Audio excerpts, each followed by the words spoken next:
Gianmarco Guzman, hindi pa rin maglalaro sa PBL Reinforced Conference. Anong nangyari? Alyssa Valdez, Birunya, live conference ng PBL nagaganap ngayong araw. Grabe, pang malakas na line-up at import inilabas na. Lahat yan pag-uusapan natin in this video. Kaya before that guys, please naman, huwag niyong kalimutan mag-like, comment, and subscribe, and pahit the notification bell para lagi po kayong updated sa mga banggong video about sa volleyball dito sa Pilipinas. Nagaganap na nga ngayong araw o naganap na ngayong araw ang live conference nga ng PBL Reinforced Conference 2025 kung saan ipinakilala na ang mga players at syempre ang kanilang import ng mga pangmalakasan.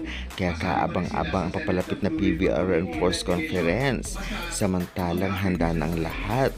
Marami rin nagsasabi at need pa rin itong creamline si Gia, ngunit mukhang hindi siya maglalaro. Sa kadahilanan nga talaga namang inuuna niya talaga ang Alas Pilipinas o bilang player ng national team.